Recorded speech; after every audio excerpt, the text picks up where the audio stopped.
Bien. Eh bien, bonjour à tous. Je crois qu'on va pouvoir commencer. Donc, pour ceux qui ne me connaissent pas, je m'appelle Stéphane Goudot. Je suis dans la division DX et je m'occupe beaucoup d'Azure. Et j'ai le plaisir aujourd'hui d'être accompagné par un autre petit camarade de DX et de l'équipe Azure, Benjamin. Tous. Et donc, on avait eu l'occasion de parler d'Azure SQL Database l'année dernière. Donc, le titre de cette session, à juste titre, ça va être un an après. Qu'est-ce qui s'est passé? Il s'est passé beaucoup de choses sur Azure SQL Database. Et donc, notre objectif, c'est de vous raconter tout ça en moins d'une heure, Benjamin. Donc, on commence? C'est parti. Pour moi, c'est facile vu que je commence. Tu auras le temps que je te laisserai. Donc, le timing, on va le jouer comme ça. Alors, dans un premier temps, ce que j'aimerais détailler avec vous, c'est quand on entend SQL Server dans Azure, de quoi on parle. Vous connaissez certainement un petit peu Azure dans ses grandes lignes. En l'occurrence, ce que je veux que vous sachiez là dans un premier temps, c'est qu'Azure, il faut le voir vraiment comme une boîte à outils, comme une boîte de Lego. Et à chaque besoin qu'on va avoir dans son architecture applicative, on va pouvoir prendre une des briques, une des pièces du Lego que compose Azure pour faire ce qu'on a envie de faire sur cette brique en question. Par exemple, si on veut faire de la base de données relationnelle, dans le monde SQL Server, aujourd'hui, on a deux choix. Le premier choix, c'est d'utiliser SQL Server 2014, en l'occurrence, parce que c'est la meilleure des versions, dans Azure Virtual Machine. Ça, c'est le premier choix. Ce n'est pas celui dont on va le plus parler aujourd'hui. Celui dont on va le plus parler aujourd'hui, c'est Azure SQL Database, qui est une base de données basée sur le moteur SQL Server, qui va être totalement managé par Microsoft et que vous allez simplement utiliser dans votre architecture, mais que vous n'allez pas manager. Toute la gestion va être faite par Microsoft. Mais pour pouvoir mesurer les bénéfices de ce mode-là, parlons un petit peu de SQL Server dans les VM quelques minutes. Pourquoi? Puisque ça peut quand même être un choix tout à fait pertinent dans certaines situations. La première de ces situations, c'est le cas d'une application existante qui utilise aujourd'hui SQL Server on-premise chez vous dans un data center dit classique et que vous souhaitez réutiliser tel quel. C'est-à-dire que vous ne voulez pas, pour une raison ou pour une autre, faire l'effort de migration vers une compatibilité SQL Database. Donc dans ce cas, vous pouvez tout à fait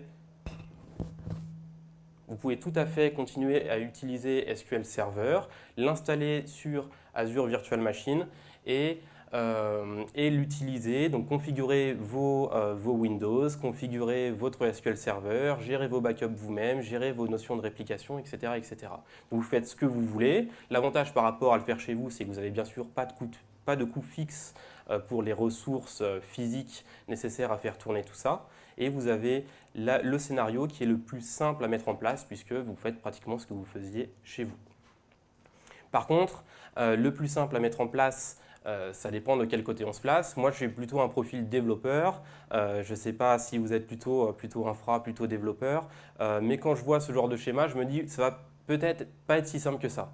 Pourquoi? Puisque SQL Server dans Azure, si on veut de la haute disponibilité, il va falloir mettre en place ce qu'on appelle les availability sets d'Azure. Les availability sets d'Azure, c'est le besoin d'avoir au minimum 2 machines virtuelles qui font la même chose à chaque fois que vous avez quelque chose à faire.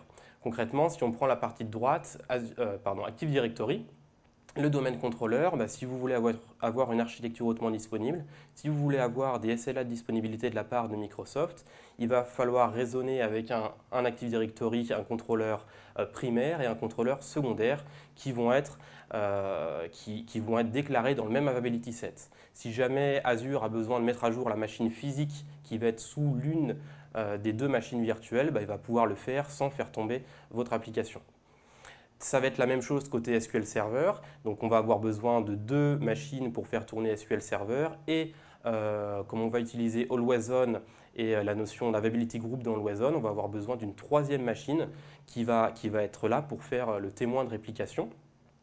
Et vous allez avoir finalement besoin de 5 machines pour faire tourner votre infrastructure SQL Server sur Azure. Ça veut dire des ressources Azure conséquentes en fonction des tailles de machines que vous allez utiliser, des licences SQL Server qui vont être à déclarer sur la partie sur les 2 machines SQL Server bien entendu, des bonnes pratiques au niveau des I/O à suivre pour ces machines virtuelles. Si on veut un certain nombre d'I/O par seconde sur des machines virtuelles sur Azure, il faut suivre un certain nombre de bonnes pratiques. Ça va être d'utiliser les fonctionnalités de stripping de Windows pour pouvoir associer plusieurs disques virtuels, utiliser ce qu'on a annoncé qui s'appelle Azure Premium Storage dans quelques mois, qui va nous permettre d'utiliser des disques durs SSD pour ces disques virtuels. Bref, il y a un certain nombre de choses à faire. Bien sûr, ça va impliquer également une gestion quotidienne de toute cette infrastructure, les mises à jour de l'OS, les mises à jour de SQL Server, les backups fonctionnels, la configuration de toutes ces briques applicatives. Donc si on veut ne pas avoir à faire ça, on peut utiliser Azure SQL Database. Là, l'avantage, c'est que l'administration va être quasi inexistante puisque tout va être automatisé par Microsoft. Vous allez demander une base de données à Microsoft, on vous fournit une base de données, on vous fournit des exemples de chaînes de connexion pour vous connecter à cette base de données. Vous allez utiliser les mêmes outils au niveau applicatif que vous utilisez aujourd'hui. Vous n'allez pas avoir de coût d'administration, pas besoin de gérer la haute disponibilité, pas besoin de gérer les backups. En tout cas, il y a un certain nombre de backups qui sont faits pour vous, à vous de voir si vous en voulez d'autres. Et ça va être le scénario le plus simple au quotidien. Par contre, il y a un certain nombre de caractéristiques qu'il faut accepter. Par exemple, aujourd'hui, Azure SQL Database, il y a certaines commandes TSQL de SQL Server 2014 qui ne passent pas. Aujourd'hui, il y a, si vous voulez du full text search sur Azure SQL Database, ça n'existe pas. Si vous voulez des types CLR, ça n'existe pas. Si votre application est capable de fonctionner avec Azure SQL Database, que vous êtes prêt à vous séparer de ces fonctionnalités-là ou que vous n'en avez pas besoin, tout simplement, vous êtes dans le meilleur des mondes puisque vous avez juste à utiliser un service et pas à gérer toute une architecture SQL Server dans Azure. Pour refaire un petit peu l'historique, Azure SQL Database, il y a encore quelques mois, c'était ces trois possibilités-là. La première, qui regroupe les deux premières finalement, c'était les éditions web et business d'Azure SQL Database. Concrètement, la principale différence entre web et business, c'était la taille de la base de données qu'on allait pouvoir instancier sur ces éditions. Sur Azure SQL Database, dans ces éditions-là, on payait au giga de sa base de données. C'était l'élément principal de pricing. Et si vous aviez besoin de 100 gigas, vous payez X centimes, X euros par giga et ça vous faisait votre facture mensuelle. La caractéristique technique de ces tiers, c'était que le niveau de performance était plus ou moins variable.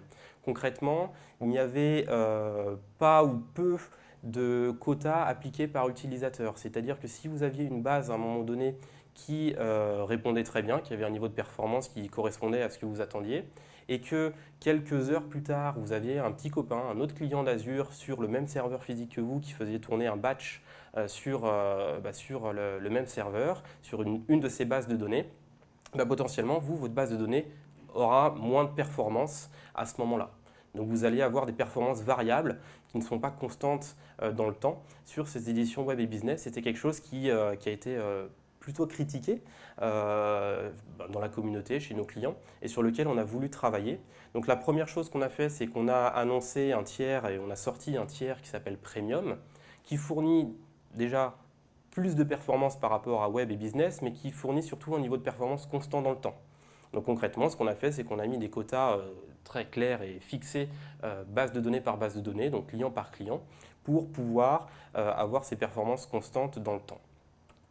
Donc, à l'origine, on choisissait entre web et business pour avoir un niveau de performance qui était ce qu'il était, et on choisissait premium si on voulait avoir des performances constantes et si on avait des workloads un petit peu plus lourds. Mais ce qu'on a sorti depuis quelques mois, qui est en disponibilité générale maintenant, c'est les tiers basiques, standard et premium. Les tiers web et business qu'on connaissait depuis l'origine d'Azure SQL Database, qui s'appelait d'ailleurs SQL Azure avant, vous vous en souvenez peut-être, vont disparaître en septembre 2015, et ceux-ci les remplacent progressivement. Donc ces différents tiers vont venir chacun avec un certain nombre de fonctionnalités qu'on va détailler, un certain nombre de caractéristiques qu'on va détailler plus tard, et vont être dédiés à différents niveaux de performance. En basique, je vais avoir la capacité d'avoir quelques milliers de transactions par heure, par exemple. C'est cet ordre d'idée-là. En standard, on va avoir plusieurs centaines de transactions par minute. En premium, on va avoir plusieurs centaines de transactions par seconde. On va aller jusqu'à, il me semble, le dernier tiers premium, on va aller jusqu'à 800 000 transactions par seconde. Donc ça vous donne déjà un premier ordre d'idée de ce qu'on va pouvoir faire en fonction de ces différents tiers. Mais dans tous les cas, ces tiers, ils fournissent les trois points suivants, les trois caractéristiques suivantes. C'est l'élasticité, ce qui est très important dans Azure et dans le cloud de manière générale. Vous allez payer ce que vous utilisez au moment où vous l'utilisez. Si vous avez besoin, par exemple, pour une application spécifique, d'avoir une base de données qui soit très performante la journée, mais qui soit beaucoup plus légère, beaucoup moins puissante la nuit, parce que vous savez que votre application, elle fonctionne que 8 heures par jour, vous avez la possibilité d'avoir une base de données performante la journée, de payer le niveau de performance que vous souhaitez la journée, et de redescendre la nuit. Vous avez un certain nombre de fonctionnalités de continuité de service que Stéphane va vous présenter tout à l'heure, que je ne vais pas détailler ici. Et vous avez surtout cet environnement familier, comme je vous l'ai indiqué. Azure SQL Database, c'est une base SQL Server, c'est les outils que vous utilisez aujourd'hui, c'est les mêmes drivers que vous utilisez dans vos applicatifs, etc. Alors détaillons un tout petit peu. Je vous ai mis quelques caractéristiques ici des différentes éditions d'Azure SQL Database. La première caractéristique, c'est son SLA de disponibilité. Vous voyez qu'ici, on s'est d'ailleurs amélioré par rapport à Web et Business qui était à 99,9. Là, on est passé à 99,99. Ça commence à être plutôt pas mal. Vous avez, en fonction de l'édition, donc basique, standard, premium, une taille de base de données maximum. Donc ça vous permet de faire un premier niveau de choix par rapport à l'édition que vous avez besoin. Si vous avez une base de 10 Go par exemple, vous savez que Basic ne tiendra pas puisque Basic on va jusqu'à 2 Go. Et là, vous ne payez plus au giga. C'est-à-dire que vous allez payer en fonction du niveau de performance que vous avez besoin. Alors si je retrouve ma souris, voilà. En fonction de ce qu'on va appeler le DTU. Donc ce DTU, c'est une unité qu'on a créée pour l'occasion, qui est finalement un conteneur pour regrouper 4 métriques qui sont le CPU, la mémoire, donc la RAM, les écritures sur les fichiers de log et les lectures, les I/O en lecture. Donc ces quatre métriques ici nous ont permis de différencier les niveaux de performance et vous permettre de les comparer grâce à cette unité de DTU. Donc, la seule utilité de ces DTU, c'est de savoir que Basic, c'est 2 fois moins puissant sur ces 4 caractéristiques qu'une S0. C'est de savoir que P3, c'est 4 fois plus puissant qu'une P2. Ne cherchez pas à comparer, à trouver le nombre de DTU que vous avez sur une installation chez vous à la maison. C'est une unité qui n'existe que dans le cadre de Azure SQL Database. Je vous ai indiqué les objectifs de performance, transactions par heure, l'ordre d'idée en fait, des performances auxquelles vous devez vous attendre, et certaines fonctionnalités de continuité de service que Stéphane va détailler, qui vont changer en fonction du tiers.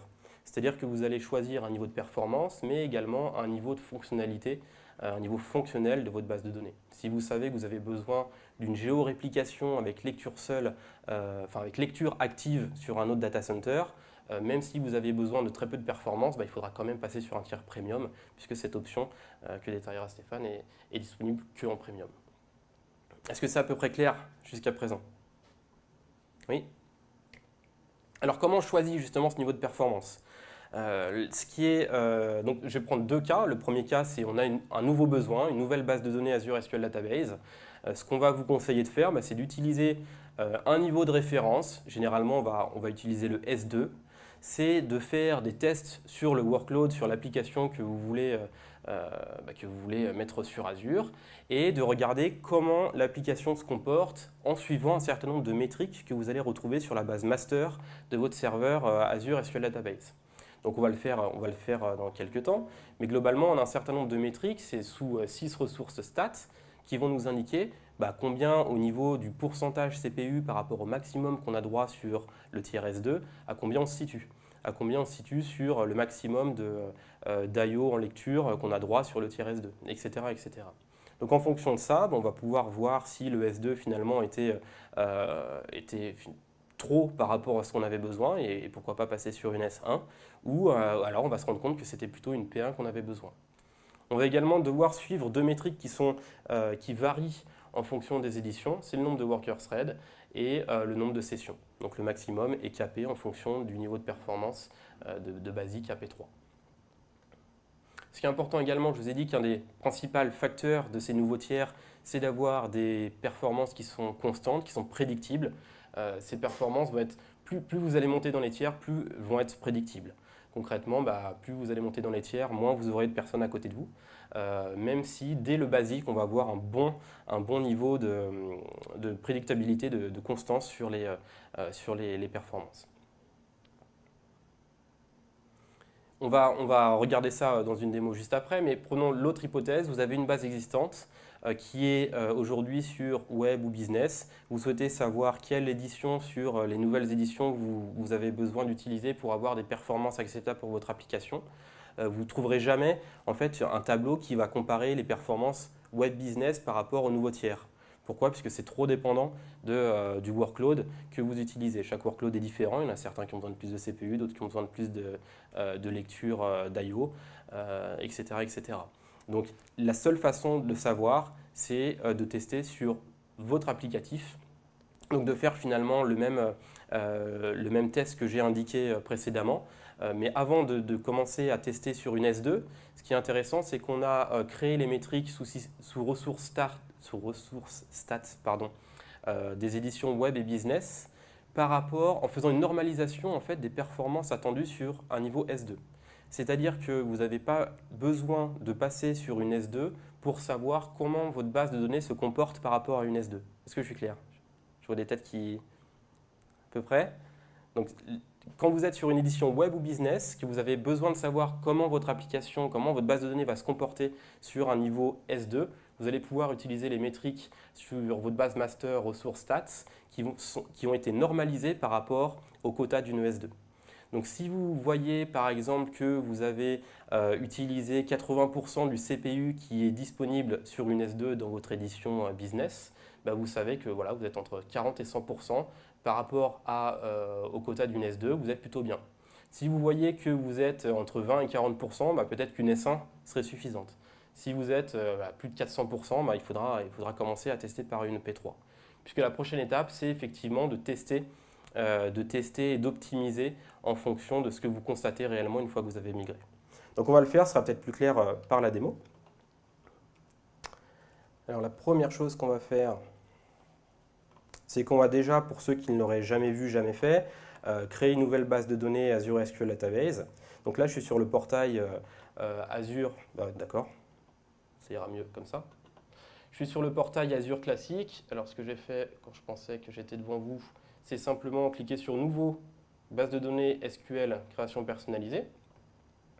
Et j'ai la capacité, j'en ai SQL Server 2014, test, de créer une nouvelle base de données sur l'abonnement courant. Et je vais choisir le tiers qui m'intéresse. En l'occurrence, je vais commencer par une S2. Comme je vous l'ai dit tout à l'heure, c'est généralement ce qu'on va commencer pour tester si le niveau de performance correspond à ce qu'on souhaite sur notre application. Je vais choisir la collation et je vais choisir le serveur virtuel. En l'occurrence, je peux en créer un nouveau, il me demandera un login mot de passe administrateur ou je vais utiliser un serveur virtuel existant. Dans quelques dizaines de secondes, quelques minutes, ma base de données va être créée. Mais en attendant, je vais jouer avec une base de données existante. Et ce que je vais faire, c'est que je vais ouvrir Azure SQL Management Studio, SQL Server Management Studio. Je vais me connecter sur un serveur existant. Je vais prendre celui-ci, qui est celui sur lequel je viens de créer une nouvelle base de données. Je vais passer en duplicate, ça sera plus facile de suivre.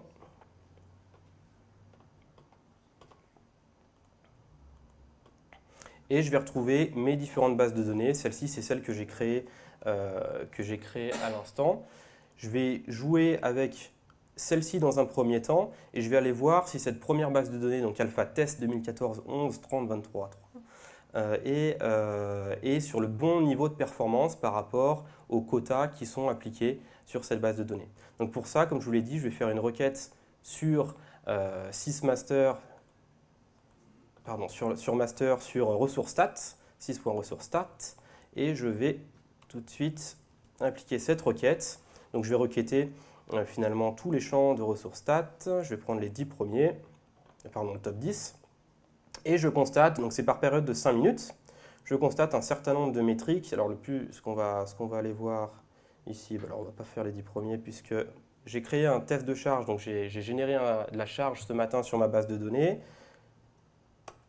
Mais je vais aller récupérer l'ensemble des métriques que j'ai à ma disposition pour aller voir quelque chose où il se passe, du temps où il se passe quelque chose, voilà, ici. Vous voyez qu'ici, sur le champ average CPU pourcentage, j'ai entre 20 et 48% de CPU qui est utilisé par rapport au tiers de ma base de données. Donc ce tiers de base de données, il est vérifiable ici, j'ai une standard S2, donc je suis plutôt pas mal. C'est-à-dire que je suis entre 20 et 48% de ma S2, j'ai pas trop de problèmes et je constate même que finalement, à part ces 48% ici, je suis plutôt entre 20 et 30%. Donc potentiellement, une S1 pourrait convenir. Donc pourquoi payer une S2 quand une S1 pourrait convenir? Je vais pouvoir vérifier ça en allant voir un certain nombre d'autres métriques sur ma base de données. Je vais ici, les scripts que je fais tourner, je les ai mis dans la présentation que vous pourrez certainement récupérer. Elles sont disponibles dans la documentation. Je vais récupérer l'ensemble des métriques qui sont à ma disposition. Là, j'ai joué sur le CPU pour l'instant, mais j'ai la même chose sur les lectures, j'ai la même chose sur les écritures. J'ai le nombre de sessions, le nombre de workers, je vais pouvoir tout récupérer. Et ici, je vais récupérer le maximum de pourcentage CPU, la moyenne de pourcentage CPU, etc. Et on constate effectivement en moyenne, ma base de données est là à moins de 10% de mon quota CPU d'une S2. Donc ce que je vais faire, je vais pouvoir lui demander de passer sur une S1 pour économiser de l'argent, par exemple, c'est important. Tout simplement en passant la requête correspondante. Je peux le faire de plusieurs façons, passer sur une S1, enfin changer de tiers de manière générale. Je peux le faire via une requête TSQL ici. Et donc la requête va prendre quelques secondes. La commande a été acceptée, mais concrètement, ça va pouvoir prendre un certain temps en fonction de la taille de la base de données, où il faut compter à peu près 150 mégas par seconde. Pendant ce temps-là, la base de données est toujours active. Il y aura simplement une micro-coupure de quelques dizaines, centaines de millisecondes au moment de la fin de la bascule, mais en attendant, votre base de données est toujours accessible. Et là en l'occurrence, ça sera quelques secondes puisque ma base est toute petite, ma base de données sera passée en S1. Donc ça, c'est la première façon de faire avec une commande TSQL, donc avec des outils que vous connaissez. Ou alors, je peux le faire, bien entendu, depuis le portail. Si je récupère ma base de données ici, je vais pouvoir le changer ici. Et je vais pouvoir le faire aussi en PowerShell. Si par exemple vous êtes dans un scénario où vous voulez avoir un niveau de performance qui va être différent la journée de la nuit, vous avez tout intérêt de le faire en PowerShell et d'automatiser le lancement de ce PowerShell le soir et le matin pour pouvoir économiser la nuit sur les ressources Azure SQL Database. Donc profitez de l'agilité qui est disponible sur la plateforme. Et là, je vais vérifier. Alors la commande, je l'ai passée sur la base de données qu'on a créée, donc le passage de S2 à S1. Donc je vais vérifier s'il est passé. Voilà, il est déjà passé. Vous voyez ici, c'est bien une S1. En quelques secondes, c'est normal. Ma base de données, c'est celle que j'ai créée tout à l'heure. Elle était vide. Ça s'est passé effectivement très rapidement. Je vais maintenant travailler sur la base de données ici qui s'appelle -web. Donc comme son nom l'indique pas, c'est une édition business. Donc web et business, c'est à peu près la même chose. Ces deux tiers qui sont très similaires. Donc là, je vais faire tourner une requête qui ressemble beaucoup à celle que j'ai faite tout à l'heure. Je vais récupérer les métriques sur ma base de données -web, qui est une base business, mais sur lequel je vais pouvoir récupérer ces métriques par rapport à une base de données de type S2, puisque je sais que les tiers web et business vont disparaître en septembre 2015 et je veux savoir aujourd'hui quel serait le meilleur tiers dans les nouveaux tiers pour ma base de données. Je vais effectuer ces requêtes et là je vais constater que je suis finalement entre 20% et ici on voit 28, ici on voit 34, 37, 38 et ici il y a eu un pic. Ce qui est intéressant ici à 10h15, il y a eu un pic à 85%. Donc ça va me permettre de prendre une décision. Qu'est-ce que je fais? Est-ce que je reste sur un tiers S2 puisque j'ai besoin de 85% d'une S2 à certains moments dans la journée? Est-ce que je passe sur une S1 et au moment où j'ai besoin de plus de performance, finalement mon application va être moins réactive? Comme sur un serveur physique en fait. Si vous avez moins de ressources, qu'est-ce qui va se passer? Azure SQL Database ne va pas limiter les requêtes, ne va pas faire ce qu'on appelle du throttling pour empêcher votre application d'utiliser votre base de données, mais c'est simplement que vos requêtes vont être de plus en plus lentes. Comme sur un serveur physique, vous consommez l'ensemble des ressources, ça va être plus lent. jusqu'au moment où c'est beaucoup trop pour la base, pour le serveur, et là vous aurez des timeouts. Donc vous aurez un comportement assez proche que ce que vous avez sur du physique. Donc cette stratégie, elle est différente en fonction de votre application. C'est vous qui connaissez votre application, et si je reprends mes slides, ici j'ai l'exemple d'une application, en l'occurrence de la métrique de pourcentage CPU, sur les différentes heures d'une semaine. Donc c'est une application qui est utilisée, vous voyez, plutôt la journée et plutôt en semaine. Donc les 2 derniers jours, on les voit bien, c'est à moins de 20%. La plupart du temps, on est en dessous de 40%, mais il y a certains pics dans la journée. Et c'est à vous, en fonction de ce genre de données, de vous dire est-ce que ces pics correspondent à un usage intensif de l'application par mes utilisateurs et sur lequel je veux qu'ils aient les performances attendues. Dans ce cas-là, il faudra que je ne peux pas en fait diminuer le tiers, le niveau de performance de cette base de données, sinon ça sera plus long pour eux. Ou est-ce que ce pic correspond à un batch qui tourne tous les jours à peu près midi et finalement que ce batch qui met 10 minutes ou 20 minutes, est-ce que c'est important? Si c'est important, faut rester en S2. Si c'est moins important, peut-être que de passer en S1 qui va me fournir 40% d'une S2, je vais pouvoir diminuer les coûts tout en ayant des performances qui soient totalement acceptables pour mon application. Donc concrètement, ces pourcentages, vous les retrouvez ici, ils sont dans la documentation, mais ça correspond au nombre de DTU que je vous ai indiqué sur le premier tableau. Si vous avez une base de données S2 qui a 50 DTU, une base de données S1 qui a 20 DTU, vous avez 40% de performance en moins sur une S1 par rapport à une S2. Donc voilà, je voulais vous donner ici les différentes techniques pour prendre les décisions d'un changement de niveau de performance ou d'un passage vers les nouveaux tiers par rapport à une base de données existante en web et business. Si vous avez des questions, je serai disponible juste après, mais on va demander à Stéphane de venir vous parler plutôt des options de continuité de service. Et je viens de voir passer une slide que je vais commenter, excuse-moi.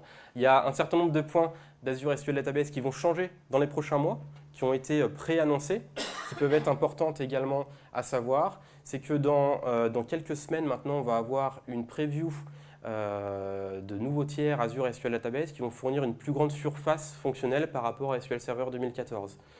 Par exemple, je vous ai parlé tout à l'heure qu'un certain nombre de commandes TSQL de SQL Server 2014 ne passent pas sur SQL Database. Je vous ai parlé de choses qui n'existent pas dans SQL Database, comme par exemple l'in-memory column store, ou les queries parallèles, ou les index plus grands que 2 gigas qui ne peuvent pas être rebuildés aujourd'hui sur Azure SQL Database. Donc, ce qui peut être un problème quand on a des bases de données de taille importante. 2 gigas, c'est finalement assez peu pour un index quand on a une base de données de plus de 200 gigas par exemple.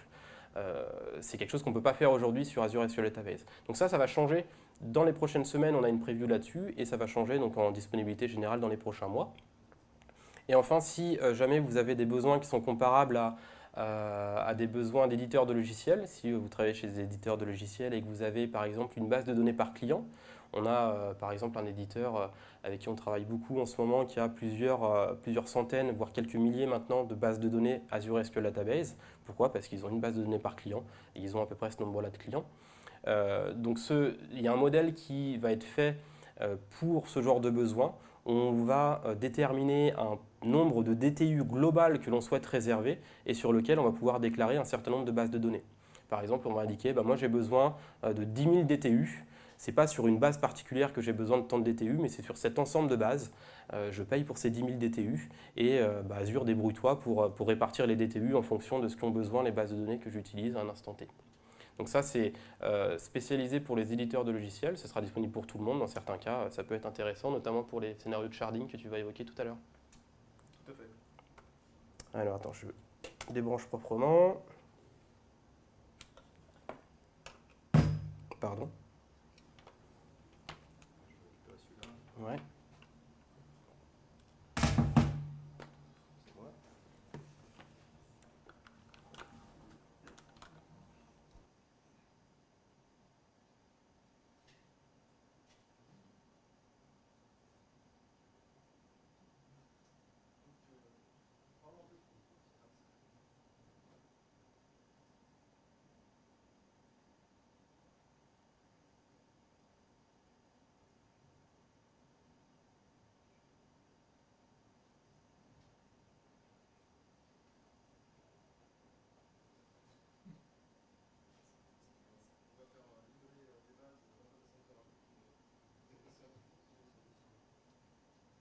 Allô, allô? Oui, pardon. Donc, continuité de service avec Azure SQL Database. Donc, quand on veut assurer la continuité de service d'une base de données, si on doit le faire soi-même, ça demande un certain nombre d'efforts. Lorsqu'il s'agit d'un service managé comme Azure SQL Database, eh bien, on s'attend à trouver une fonction qu'on nous demandait systématiquement lorsqu'on a commencé à parler d'Azure, c'est comment je fais pour backuper ma base. Effectivement, c'est la première étape. Donc, Azure SQL Database permet aujourd'hui nativement de proposer des backups qui vont aller se persister dans le storage Azure. Donc, on n'a pas de souci en termes de place. Je rappelle qu'un compte de stockage sur Azure, c'est 500 Tera. Et on va pouvoir les versionner. Donc, on va avoir des logs transactionnels qui seront faits toutes les 5 minutes. Et cette copie de database, évidemment, elle se fera sans interruption de service. Parce que s'il fallait arrêter sa base de données chaque fois qu'on veut la sauvegarder, on serait un peu ennuyé. On va pouvoir le faire, on va pouvoir avoir cette sauvegarde complètement automatisée, soit on va la paramétrer depuis le portail, soit par API REST, soit par PowerShell.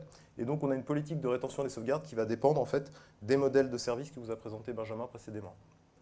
Donc suivant qu'on soit en basique, en standard ou en premium, on aura la possibilité d'avoir accès à des sauvegardes qui datent depuis 7 jours maximum jusqu'à 35 jours maximum.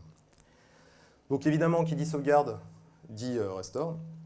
Donc restauration qui va être disponible pour l'ensemble des modèles que vous a présenté Benjamin. Donc aussi bien du basique que standard et premium. Et donc on va s'appuyer sur ce self-service restore pour pouvoir restaurer la base sur n'importe quel data center.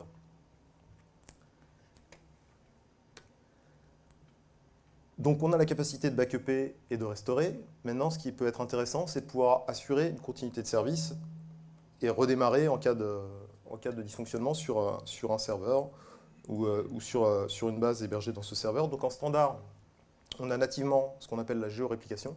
Donc on ne l'a pas en basique, mais à partir de standard, on a la géoréplication. On va avoir donc un serveur secondaire qui va être créé. Ce serveur secondaire sera passif, c'est-à-dire que vous ne pourrez pas faire des requêtes dessus, mais il sera là, il sera prêt à assurer la continuité de service si le besoin s'en fait sentir. Vous ne pourrez pas décider de l'endroit où sera hébergé ce serveur secondaire. C'est-à-dire qu'en mode basique, géoréplication, il y a un appairage des régions qui fera que si vous avez votre serveur à Dublin, eh bien, vous aurez votre autre serveur qui sera Amsterdam. Et la bascule, ça sera le système, enfin c'est le contrôleur de la fabrique Azure qui décidera à quel moment basculer en fonction du dysfonctionnement qui serait produit sur un serveur. C'est-à-dire que ce n'est pas vous qui aurez la possibilité de dire j'arrête volontairement le failover sur mon serveur SQL. Le recovery time objective sera de l'ordre sera inférieur à 24 heures. On ne peut pas vous dire exactement de combien il sera, mais on ne s'engage pas au-delà de ces 24 heures avec un recovery point objectif de maximum 1 heure pour la perte de vos données. Et là encore, comme souvent avec Azure, possibilité de paramétrer tout ça depuis le portail, depuis PowerShell ou depuis l'API REST. Alors le mode suivant va un peu plus loin. Donc je vais m'éloigner des enceintes. Donc là, on vous propose une géoréplication active. Alors qu'est-ce que ça veut dire, le fait que cette géoréplication soit active? Eh bien, ça veut dire que le serveur ou les serveurs sur lesquels on aura la réplication, vous pourrez lancer des requêtes sur ces serveurs, en lecture uniquement. Donc ce n'est pas un actif-actif au sens où vous auriez un cluster SQL et vous écrivez des deux côtés en même temps, et où ça synchronise des deux côtés. Là, vous écrivez sur votre serveur primaire, et vous avez une réplication asynchrone qui est faite de façon automatique sur le ou les serveurs secondaires, suivant le nombre de serveurs que vous avez configurés, sachant que vous êtes limité au maximum à 4 serveurs secondaires, ce qui permet quand même de voir venir. Et là, pour le coup, on vous donne la possibilité de décider quel va être le comportement failover. Donc directement depuis le portail, vous pouvez décider d'arrêter, par exemple, la réplication sur un des nœuds du cluster, entre guillemets. Donc, je vous montre un peu comment tout ça fonctionne. Alors, j'ai exhumé des entrailles de ma machine un site web qui est un peu contextuellement lié au mois de décembre. Voilà. Donc, je vais y arriver.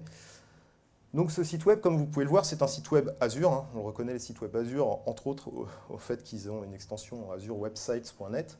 Il y en a un que j'ai nommé Cadeau NE, comme North Europe, et l'autre que j'ai nommé Cadeau tout court, qui n'est pas comme West Europe, mais bon, c'était le premier que j'avais créé. Donc, ces deux sites, On va aller voir à quoi ils ressemblent, enfin en termes de configuration, on va juste s'intéresser à leur configuration. Ils présentent un intérêt, c'est que, eh bien, ils permettent d'aller accéder directement à une base de données. Donc je vais aller leur demander à chacun de m'afficher les informations de base de données. Alors on voit la liste des objets souhaités par telle ou telle personne.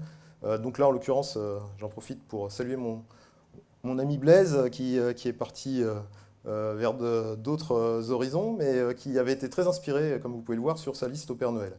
Donc, ce site web, quand on regarde un petit peu la façon dont il est configuré, donc là, je vous rappelle, Cadeau, c'est celui qui est en Europe de l'Ouest. Quelque part dans la configuration, on a la possibilité sur le site web de dire sur quel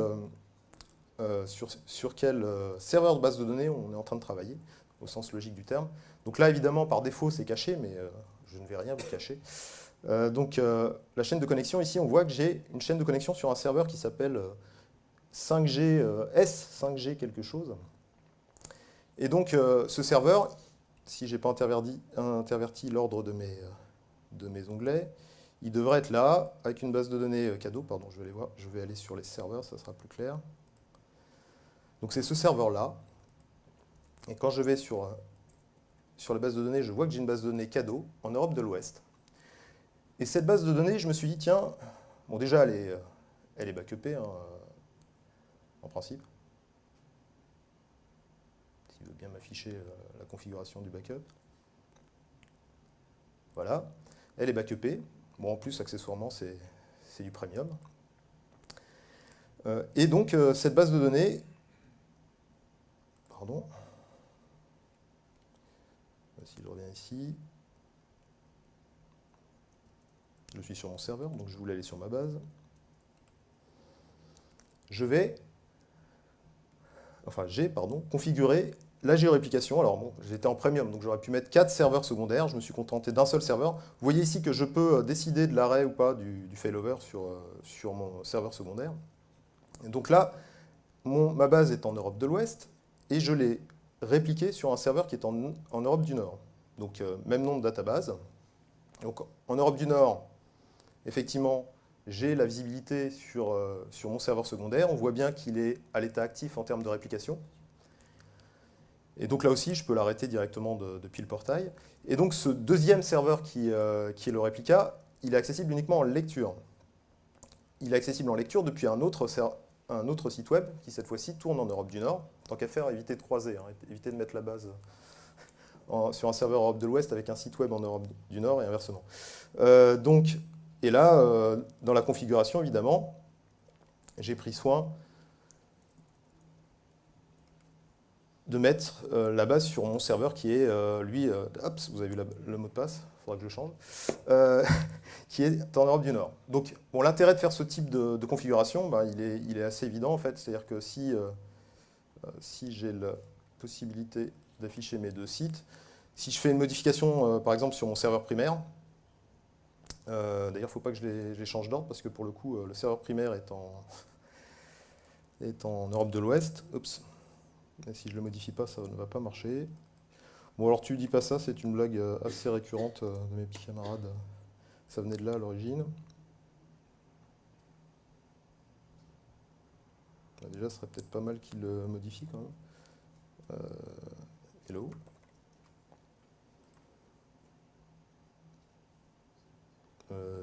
Oui. Alors, c'est l'effet démo. C'était bien en Europe de l'Ouest qui était mon serveur principal. Je suis assez étonné. Détail. Ah oui, là c'est bien ça. Bon, bah, c'est juste. Alors là, pour le coup, c'est une question de cache. Oups. Retour à la liste, pardon.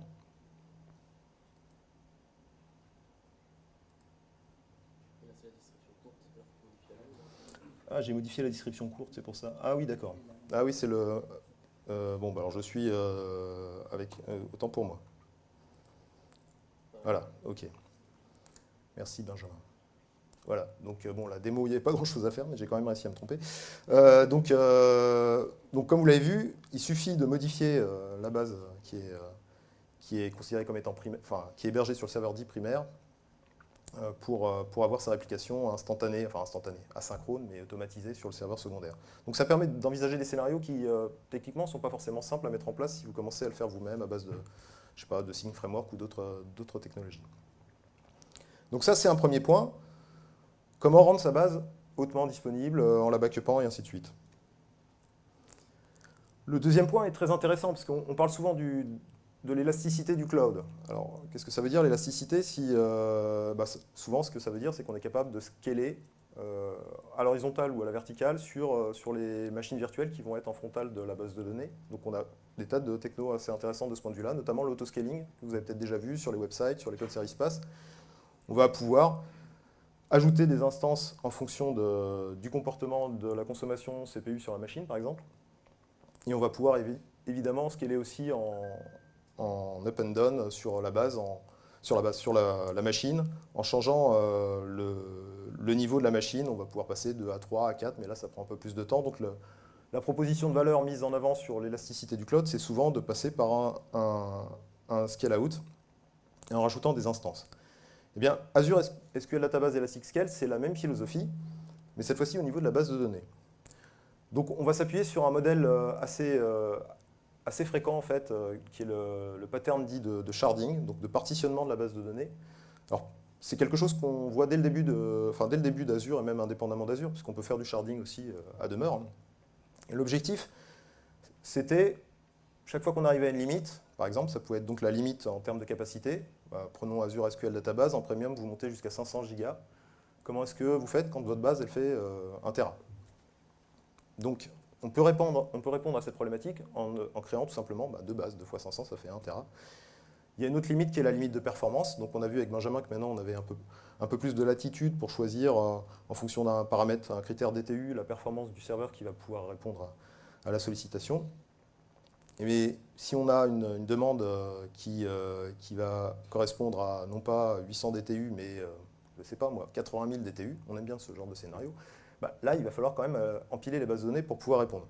On peut avoir d'autres problématiques qui peuvent être la localisation simplement. Moi, je ne sais pas si vous avez des clients dans telle ou telle zone du monde où ils veulent absolument avoir leur base de données chez eux, pour des raisons géopolitiques ou simplement pour le scénario que je montrais tout à l'heure. Il est plus opportun d'avoir la base de données près du serveur. Bref, tout ça fait qu'à un moment donné, vous allez vous retrouver avec sans doute un cas de figure où ça peut être intéressant de découper la base de données, de découper la base de données en plusieurs bases de données. Évidemment, toutes les solutions software as a service ont la problématique du multi-tenant, donc une base multilocataire. Donc on peut avoir la base qui va embarquer tous les tenants, donc un pour chaque client, mais dans la même instance, ou alors vous allez pouvoir dédier une base à chaque client, donc faire du single tenant, ou alors vous allez avoir un modèle hybride en fonction du client. C'est une grosse société, on va lui dédier sa base de données. Ce sont des petites sociétés, on va peut-être faire de la mutualisation des ressources. Bref, il y a tout un ensemble de cas de figure qu'on peut rencontrer. Et donc, il y a des patterns, comme je le disais, qui existent depuis bien longtemps. Alors ces patterns, j'en profite pour signaler qu'ils sont documentés. Il y a les Cloud Design Patterns. Donc ça, c'est le pattern dit de sharding qui vous permet d'aller accéder à une instance, un shard, pardon, qui correspond au tenant qui vous intéresse et gérer comme ça de multiples shards. Donc pour ceux qui aiment les patterns du cloud, vous allez sur le site Microsoft et vous verrez que non, c'est pas 0% qu'il faut faire pour les voir tous. C'est quelque chose comme ça. Il y a tout un ensemble de patterns qui sont documentés et que je vous invite à regarder. Mais donc le principe, c'est au final, un shard, ça reste une base de données. Et cette base de données, elle va pouvoir embarquer plusieurs types d'informations. Ça peut être une information qui va être liée à un client, ou un ou plusieurs clients. Et puis, il va y avoir des informations dites de référence. Typiquement, vous allez avoir toujours partagé entre chacune des bases de données clients, vous auriez toujours les mêmes informations. Donc, comment on va gérer ça? Dans une approche dite de sharding, on va avoir une clé de sharding. Et puis, on va avoir une base de données par shard, en fait. Et on va avoir un shard map manager qui va avoir la connaissance de l'ensemble des bases qui constituent son shard set. Donc on a un shard set constitué de plusieurs shards. Et donc le shard manager, quand vous faites une requête sur tel ou tel client, il sait exactement dans quel shard se trouve le client. Et donc ça, c'est fort pratique. Donc la référence table, on va la retrouver dans tous les shards, parce que pour le coup, vous faites une requête croisée qui implique plusieurs tables, ça devient compliqué si vous n'avez pas la table dans la base sur laquelle vous êtes en train de faire la requête. Et donc vous avez un shardlet qui est défini au sein de chacune des customer tables, par exemple, si c'est une table customer. Et donc ce sharding, vous pouvez le faire sur plusieurs critères. C'est-à-dire que vous pouvez découper vos clients, par exemple, sur la base d'un ID, donc on parle de range. De 1 à 100, je mets mes clients dans le shard 1, de 100 à 200, je mets mes clients sur le shard 2, ainsi de suite, comme sur le schéma, là. Ou alors avec des valeurs explicites. Je sais que tel client, tel client, tel client, je les aurais mis dans tel shard. Et donc il y a possibilité de gérer des shard keys de différents types, donc int, big int, GoID, var binary. Et donc on va pouvoir construire ce shard set et mettre en place la logique qui permet de requêter le système. Alors on peut faire ça indépendamment de toute solution technique. Hein. On sait le faire, comme je le disais encore, à demeure. Ce que propose Microsoft, c'est un ensemble de librairies qui vont faciliter ce type de démarche. Donc des librairies côté client et des librairies, donc les librairies côté client, on va passer un petit peu de temps dessus, c'est plus à destination, on va dire, des développeurs. Et puis des librairies côté admin, DevOps. Et donc là, on propose un package. Dans les deux cas, c'est un package Nugget. Alors, je ne sais pas si ça ne parle pas forcément à tout le monde dans la salle. Nugget, donc c'est un mécanisme de partage de librairies avec un référentiel qui permet depuis Visual Studio, ou depuis d'autres environnements d'ailleurs, lorsque vous lancez dans le développement d'une application, d'aller réutiliser des composants qui ont été mis à disposition dans ce référentiel. Et donc, dans Nugget, on a mis à disposition deux librairies. Une pour le développement d'applications Elastic-Scale, plutôt orienté développeur, et une qui est en fait un package avec un cloud service, au sens basse du terme, qui vous permet de mettre en place une mécanique permettant de gérer de l'autoscaling sur des shards définis dans Azure, avec avec un ensemble de fichiers PowerShell qui permettent de tester votre shard. Donc on a cette dimension-là, et puis évidemment, on a Azure qui nous permet de créer des bases de données assez facilement avec différentes techniques, via le portail ou par code. Et donc, Elastic-Scale va supposer différentes mécaniques lorsqu'on utilise la partie développeur pour exécuter des requêtes. Donc vous avez l'approche Data Dependent Routing. Je fais une requête qui peut être monoshard. C'est-à-dire que je vais requêter le shard map manager pour savoir où se trouve le shard sur lequel se trouve mon client pour exécuter la requête. Alors évidemment, on ne va pas faire ça à chaque fois qu'on va faire une requête sur un client, c'est-à-dire qu'il y a un mécanisme de cache qui va faire que, au final, lorsque je fais une requête sur le shard correspondant au Customer ID 104, donc qui est le shard 2, mon système a déjà intégré le fait que j'ai déjà fait cette requête sur ce shard précédemment, et donc je ne referai pas un aller-retour jusqu'au shard map manager. Donc en termes de syntaxe, juste si je soulève le capot, ça ne va pas aller très très loin. C'est-à-dire que j'ai simplement une autre façon d'ouvrir une connexion. Je m'appuie sur l'objet shardMap qui est fourni dans la librairie Elastic-Scale. Et donc j'exécute ma requête en lui précisant quelle est la clé de sharding. Et lui va se débrouiller pour trouver le shard sur lequel exécuter la requête. Et après, c'est exactement la même requête. Évidemment, on sait faire des requêtes multi-shard. Donc on va avoir un autre objet qui est fourni, une autre classe qui est mise à disposition dans la librairie client.net et qui va permettre de faire une requête qui concerne l'ensemble des shards. Comme par exemple sur l'ensemble des customers. Mais au final, c'est toujours la même requête. Bon, alors il y a une policy un peu particulière, mais c'est toujours la même requête qu'on fait. C'est juste la façon dont on a ouvert la connexion qui va différer.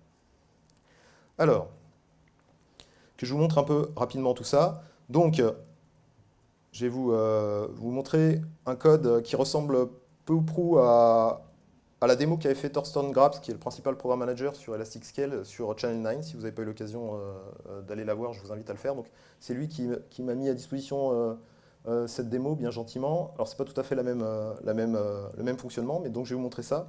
Qu'est-ce que ça fait? Ça va créer déjà un chart set sur... je vais fermer cet environnement-là.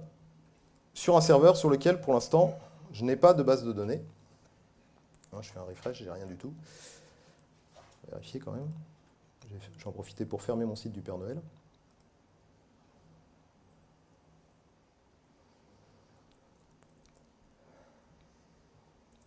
Voilà, je n'ai pas de base de données, donc je vais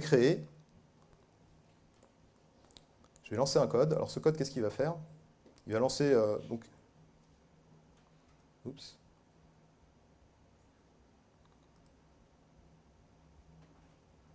il n'a rien fait.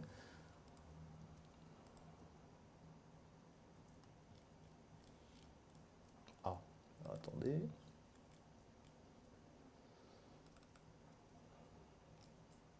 Je suis bien en mode init. Il faut vérifier que je sois bien en mode init, mais ça devrait être le cas. Ah non, autant pour moi.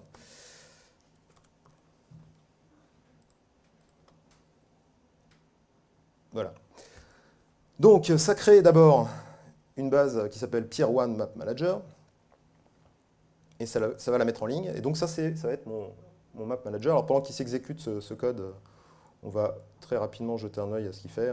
L'idée, c'est pas de forcément. Donc, je suis dans le init, qui en fait s'appuie sur la méthode ici, environnement init. Donc il y a des paramètres de configuration, c'est pas ça le plus intéressant. Ce qui est intéressant, c'est qu'on va s'appuyer sur des méthodes qui vont s'appuyer, qui vont créer directement un shard map manager et des shards au sein de ce shard map manager pour pouvoir les exécuter ensuite. Alors l'intérêt de créer par avance, de pré-provisionner, là en l'occurrence on va pré-provisionner 24 shards, c'est que le système va avoir la capacité ensuite à déplacer les clients sur un shard en fonction de la charge qui est anticipée ou qui est constatée sur ce client. Parce qu'on a tout un ensemble d'API, de télémétrie, les mêmes API que vous montrez tout à l'heure, Benjamin, les mêmes requêtes. On va pouvoir accéder à, par exemple ici, on va pouvoir aller regarder la télémétrie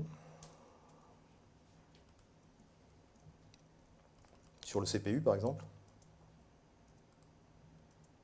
Voilà, on va pouvoir sélectionner sur la base de données système-DB ressources stats et récupérer des informations sur le shard et savoir exactement où en est le shard par rapport à l'exécution qui était demandée sur le shard. Donc là, bon, j'ai créé mes 20 bases, mes 24 shards qui sont effectivement des Azure SQL Database. Donc là, je les vois dans mon portail. Hein. Alors je peux avoir une vision un peu enrichie, on va dire, si je repasse sur le portail.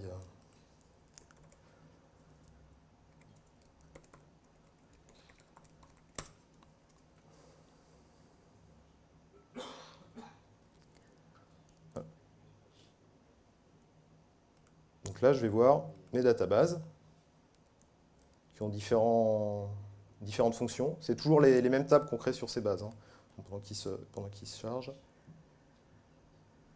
Je vais vous montrer ce qui était fait au niveau de chacun des shards. Donc on a créé une table order et une table order line. Bon, c'est du super classique. On va exécuter des requêtes sur ces shards. Hop. Celui-là, j'en ai plus besoin. Celui-là non plus. Et donc, je vais lancer un petit bout de code dont la finalité va être d'exécuter des requêtes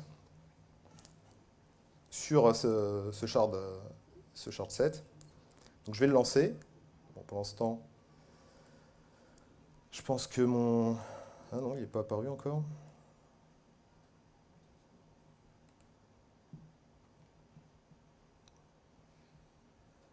Je ne suis pas sur la base que je croyais avoir.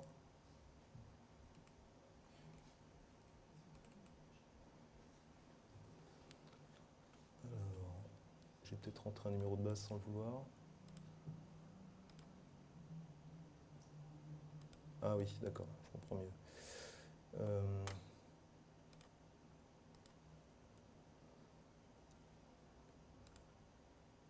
Je vais mettre juste sur le serveur. Manage. Je ne voulais pas vous montrer une base en particulier, je voulais montrer qu'il y avait toutes les bases.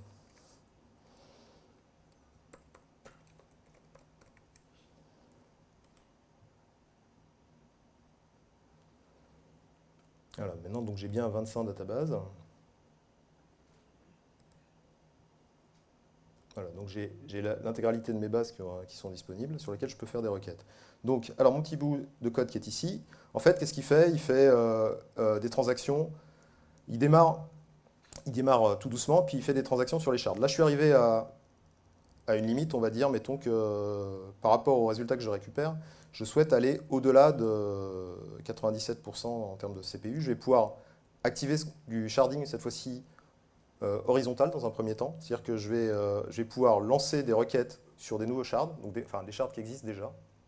On va laisser s'exécuter. Donc, ce qu'on va faire, c'est juste un mapping, c'est-à-dire que j'ai mon shard set qui est créé, et on va aller mapper le tenant qu'on est en train de requêter sur le nouveau shard, et ainsi de suite. Donc, progressivement, on va voir du jaune qui indique que le CPU est un peu sollicité sur les machines, et puis, quand j'arrive à une limite, je vais lancer un nouveau shard. Donc, il y a moyen, en fait, de s'appuyer sur la télémétrie pour décider à quel moment il devient opportun de rajouter un shard. De rajouter un tenant sur un shard. Et donc, ça va se décaler sur la gauche parce qu'à partir d'un certain moment, il y a mes requêtes qui redescendent sur les shards existants. Donc, en fait, on va avoir un ajout de vert sur la droite et du jaune dans la dernière ligne droite jusqu'à ce qu'on arrive à du jaune au bout, entre guillemets, sur les 2 séries de shards qui sont en Europe et aux US. Alors, dans mon cas, j'ai créé toutes les bases de données sur le même serveur, donc elles sont dans le même data center, mais là, c'est plutôt une simulation pour montrer ce qu'on pourrait faire sur une utilisation de cette technologie, cette fois-ci multi-data center. Donc, je pourrais rajouter une nouvelle région, et ajouter une nouvelle région, je pourrais dire à mon système, commence à envoyer des requêtes, non pas simplement sur l'Europe et sur les États-Unis, mais sur l'ensemble de la planète, pourquoi pas. Et donc, concrètement, ça veut dire ici, être en mesure donc, de récupérer des informations sur le fonctionnement du système pour savoir à quel point il est sollicité. Alors pendant que ça tourne, je vous montre très rapidement, j'avais mis quelques bookmarks, parce que de toute façon on arrive près de la fin. Donc concrètement, créer un shard et l'exécuter, ça se limite entre guillemets à utiliser le chart map manager pour récupérer le shard et donc affecter à ce shard set le tenant sur lequel on est en train de travailler. Donc là, j'ai un nouveau shard qui va être créé, qui va être localisé. On va récupérer, là c'est un range mapping, donc vous voyez, c'est bien sur une notion de range que va se faire la création du shard de management de mes shard sets, hein, même s'ils ont été shardés en préalable, il faut que la requête ou l'affectation du tenant en tienne compte.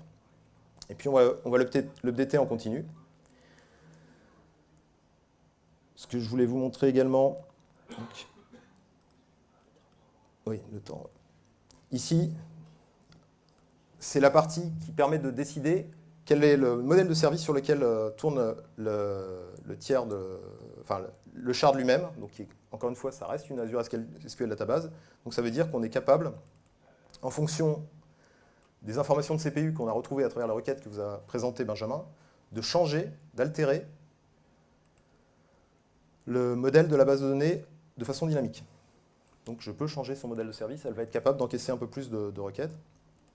Et donc là, bon, je me limite parce que c'est Microsoft qui paye mes démos en fait. Donc, mais on aurait très bien pu mettre non pas 24 shards là, mais 24 000. Enfin bon, il faudrait voir jusqu'où on peut aller. Je vois l'œil de Fred Pichot qui brille. Je suis sûr que ça va lui donner des idées. Comment monopoliser toutes les machines d'un data center en faisant du sharding. Ça sera le thème de sa prochaine démo TechDez. N'hésitez pas à aller la voir. Donc sur ce, donc bon, c'est un bref aperçu. Alors il y a les package nuggets, il y a une démo, il y a des démos Elastic-Scale. Il y a un tutoriel pour faire une partie que je ne vous ai pas montrée, qui est la partie split and merge, la partie administration, en fait, le Cloud Service Package dont je vous parlais. Donc ils vous prennent par la main, en pas à pas, ils vous expliquent comment uploader le package et comment mettre en place du sharding avec des mécanismes d'auto-scaling sur les bases de données. Donc en conclusion, c'était un peu rapide pour vous présenter toutes ces évolutions. Ça n'arrête pas de bouger, Azure SQL Database. Donc je pense que Benjamin vous aura montré les possibilités en termes de performance à la fois au niveau des nouveaux modèles de services et la possibilité de savoir exactement jusqu'où on peut aller. Donc bon, c'est une démarche d'artilleur. Hein. On essaye un coup au-dessus, un coup en dessous, et puis ensuite on affine. Bon, c'est comme dans la vraie vie. Hein. Chaque fois qu'on part sur un choix technique, ça peut valoir la peine de dimensionner correctement. La continuité de service, donc c'est vraiment de la configuration. C'est très simple à mettre en place. Plus les mécanismes de backup qu'on a attendu longtemps, mais maintenant qu'ils sont là, à la limite, on considère que c'est normal. L'environnement est très, très familier. Bon, sur les nouvelles fonctions type le sharding, on n'a pas encore développé d'outils forcément très, très aboutis en dehors du package dont je vous parlais, mais bon, vous utilisez aujourd'hui un Azure, enfin SQL Management Studio pour piloter vos bases de données sur Azure. Ça se passe très bien. Vous avez tout un ensemble de possibilités de le faire à travers API, REST et autres. Donc là, vraiment, Azure SQL Database, c'est Enterprise Grade SQL Server, comme dirait un de nos dirigeants. C'est vraiment un environnement super robuste, scalable, hautement disponible. Vous avez la possibilité de faire des sauvegardes et puis il y a des scénarios d'innovation qui vous permettent de faire reculer les limites en termes de capacité avec l'Elastic par exemple. Voilà, donc comme le disait Benjamin tout à l'heure, nous sommes à votre disposition. Je vous invite une fois de plus à aller voir la présentation qu'a fait Thorsten Graf sur Azure SQL Database Elastic parce que c'était plutôt intéressant. Sur Channel 9, il y a plein de vidéos intéressantes qui sont à regarder sur Azure. Et puis, donc, nous remercions nos sponsors, parmi lesquels, bon, je ne vais pas tous les citer parce qu'ils sont très nombreux, mais ils sont tous là dans l'espace. Et merci Auguste qui nous a donné la possibilité de vous présenter cette session. À votre disposition pour les questions. Merci beaucoup.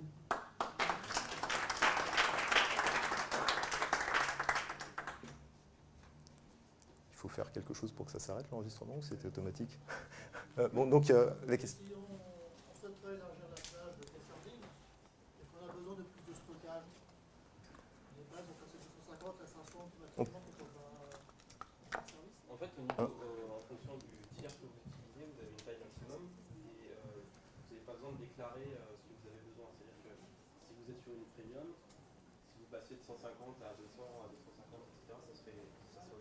Il n'y a pas de limite. Par contre, c'est à partir du moment où vous atteignez la limite d'un tiers, donc la limite de basique 2 Go, la limite de standard 250 ouais. Et la limite de premium 500, que là il faut faire une action manuelle ou automatisable.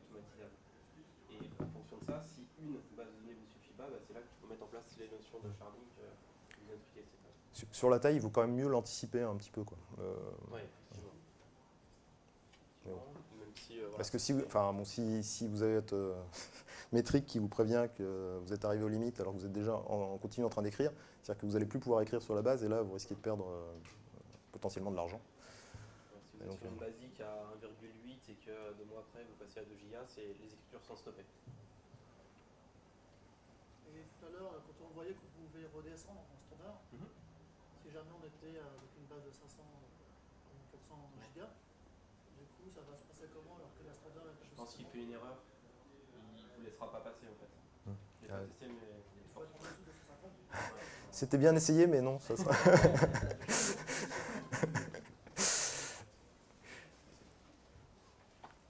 Pas d'autres questions? Juste pour notre information, parmi vous, il y en a qui font déjà du Azure SQL Database?